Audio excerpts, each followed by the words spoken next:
are you finding from your database that the majority of residents who are looking at it are international residents, or are you going into the US, or is it US residents looking for international fellowships?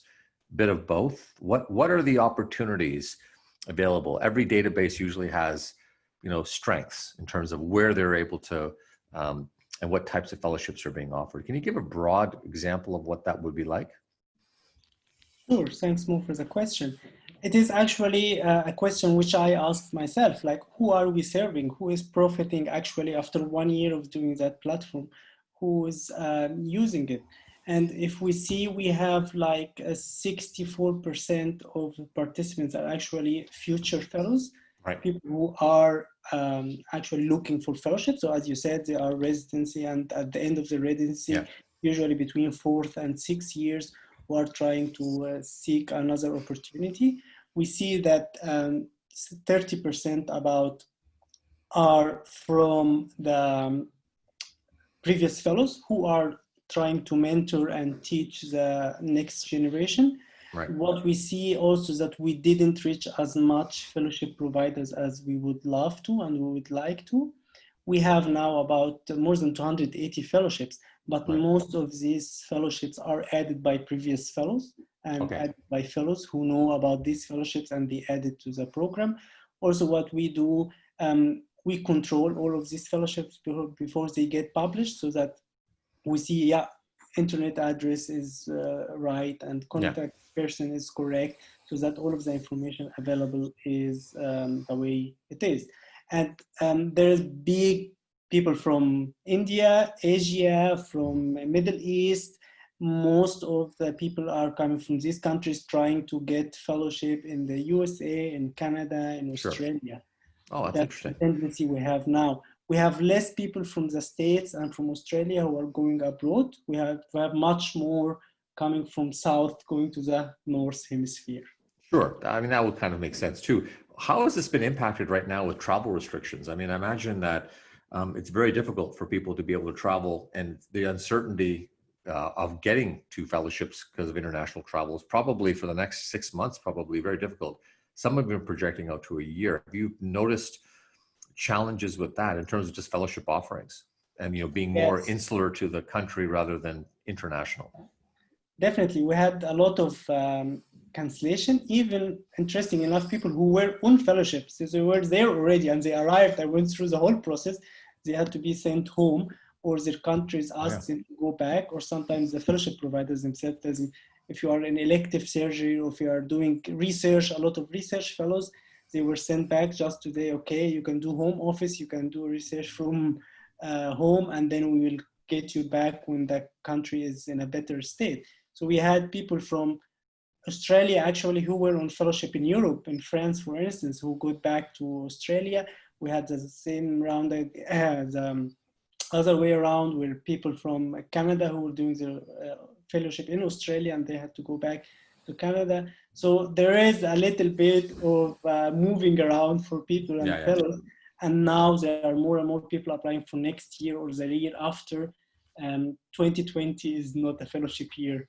It'll be a bit of a challenge, I'd imagine. But for those of you who are online, if you have any questions or comments around any of these tools, please do feel free to comment. But while you're thinking about something, let me ask you, Alexander, about BMed. So you're making the hope that it's kind of the evidence of all things, right? So you're bringing, like you have this funnel that said, you bring it up to date, and you bring in the ViewMedi, or you bring in videos, you bring in all kinds of content, and it's participatory.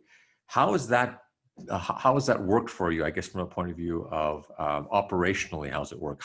When you say up to date, for example, are you working with up to date to bring in the data, or are you more talking about conceptually it's like up to date? Yeah, well, I'm not working with up to date. The concept already exists, and I have to admit that I copy some of the concept.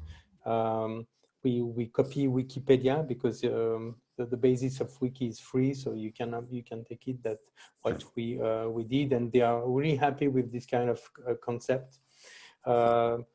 yeah, the goal was really to provide everything what is good around orthopedic surgery in order to do a better teaching.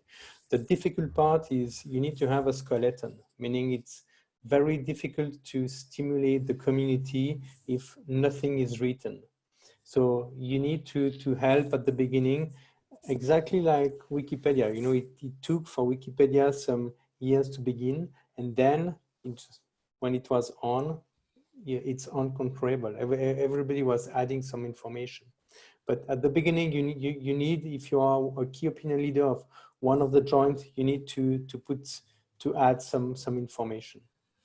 And how do you like police that? And maybe you can. Maybe as you said, it's with Wiki, right? Like how do you know that someone who's putting forward something is putting something that is truly evidence-based or truly accurate? You know, like on YouTube, for example.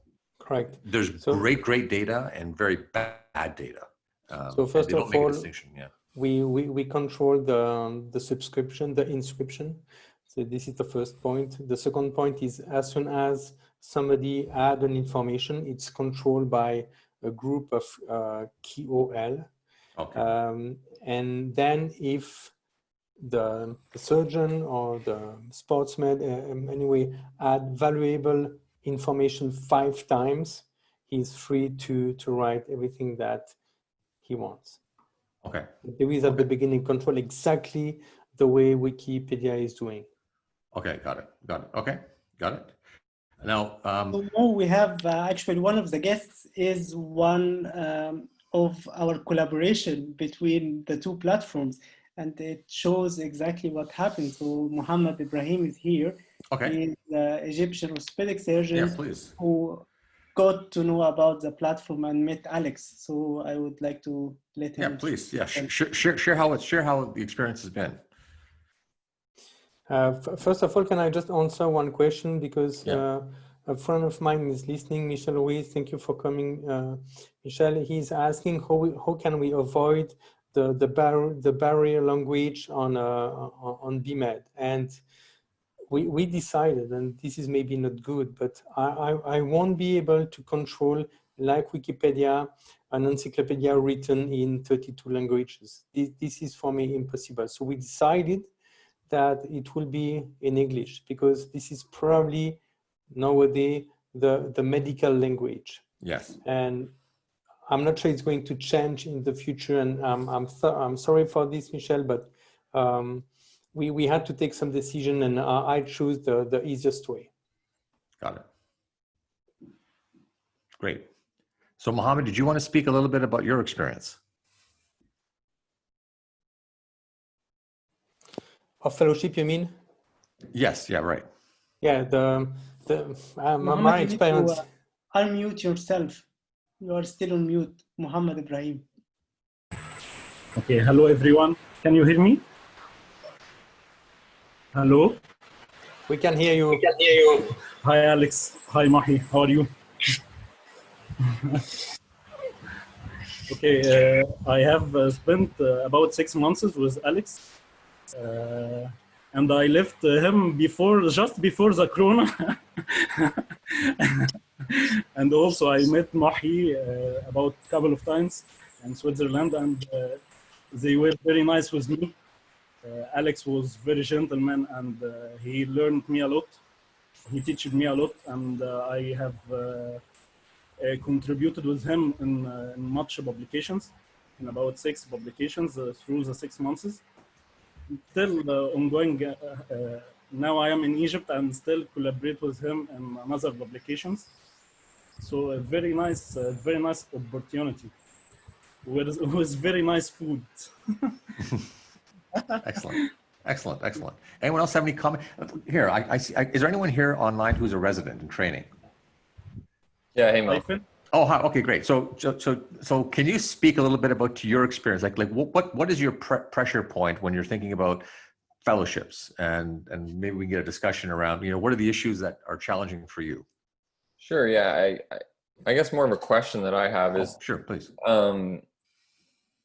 Sometimes you mentioned this, Mohi, that reality doesn't always match up with expectations in terms of fellowships. in terms of you may think that a fellowship that you're going to, you know, it's got a great name, but maybe not the best operative experience. In terms of your platform, how do you provide that information in a sensitive way or give prospective fellows an opportunity to reach out to former fellows to get a more realistic idea of what the fellowship is actually like? Yes, I give it a lot of thought how to do this in a good way, because most of the fellowships, some have a big name, some are more in the research, some are more in the surgery. So it's not like one is better or worse than the others. So what we developed something called the fellowship score, and it is 5 parts, and each part, one is about mentorship, one is about the fellowship, the clinical part, one is about the research, and it gets a total of 100 points. Also social part, like the country, the city, how safe it is for your family. So they are like easy to go 15 questions, which you just choose one, the best answer. So it takes like 2 minutes to answer it. That is one part, to be able to compare different fellowships together. So you can say, okay, I'm looking for more research fellowship. So I can take those who have more points in research, or I want to go more operative. So you can take these who are more operative, and you can use the simple filters on the platform to help you with that. After that, you have direct contact to the person who gave the fellowship or give their feedback. So you can contact them, because it's only not when you go and travel abroad. Fellowship is a big part of it, but I said there are like 3 parts. One is the mentorship, so that's the person himself. One is the training. And the third part, also important, and we cannot underestimate it, is the traveling part. And taking your family, I had 2 kids, I had my wife, she has her own office, she has her work, I had my work, so we had to leave everything, leave our country, leave our house, our car, go ahead, and then you have to find a new school for your kids, you have to find a place to live, you have to find a car, you have.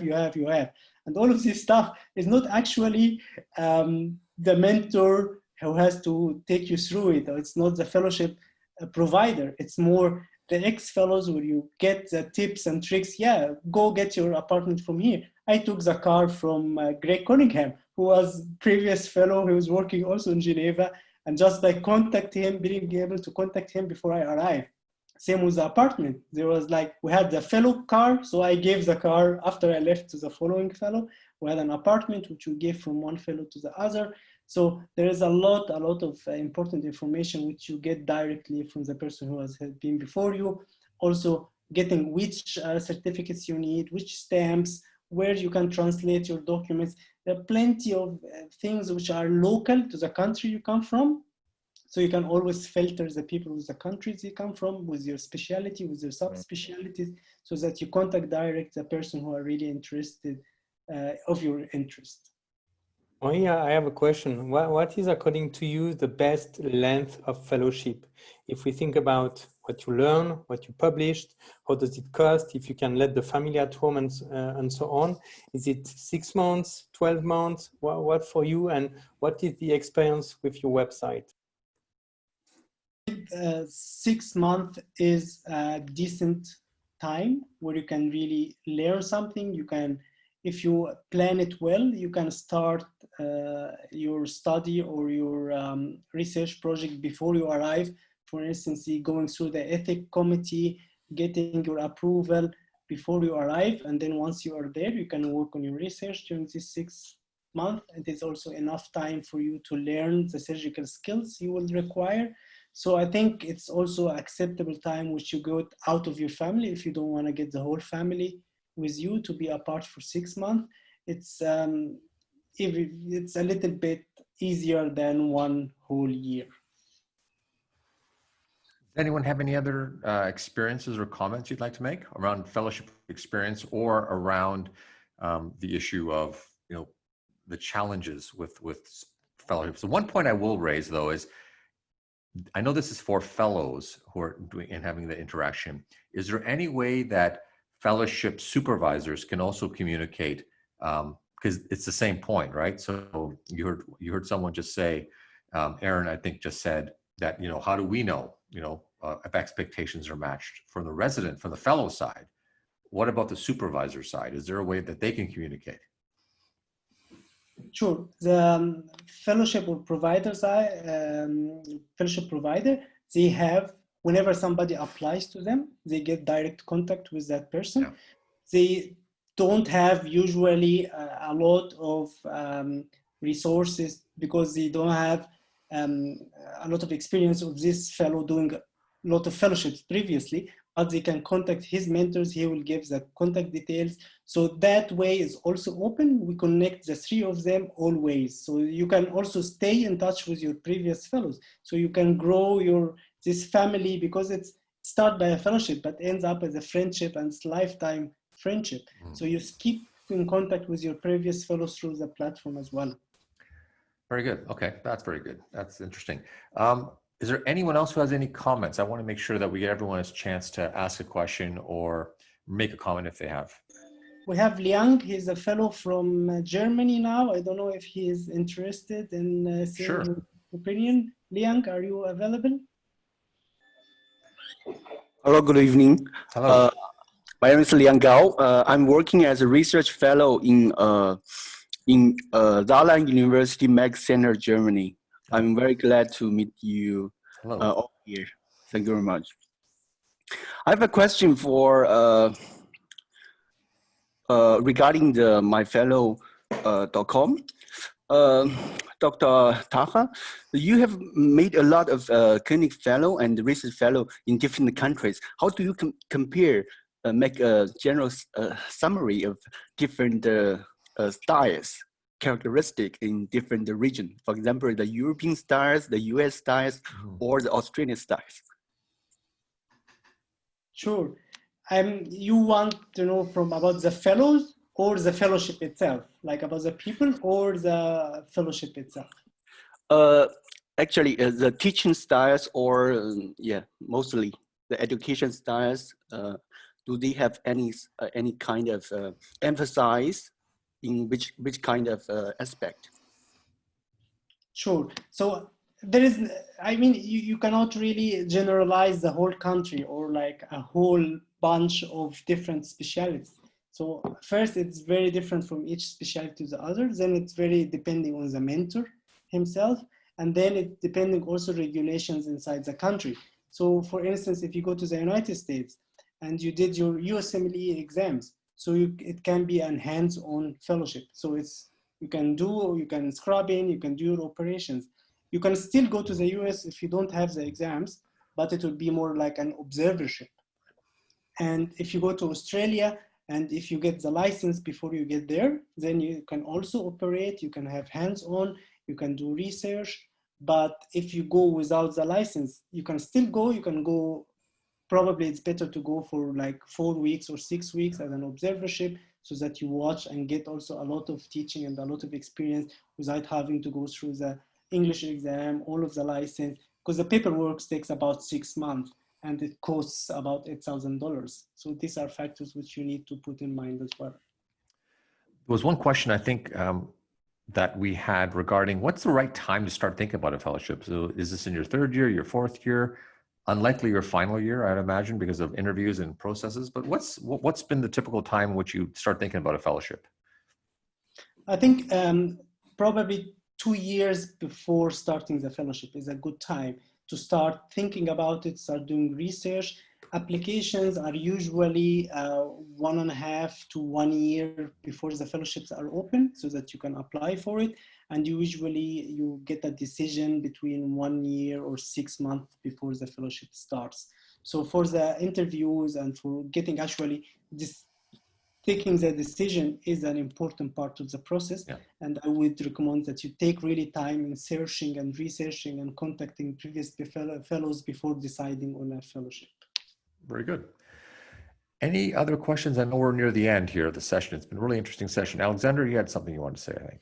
Yeah, there is a very interesting question of Michel Ruiz about the feedback on training center in order to be considered in the platform.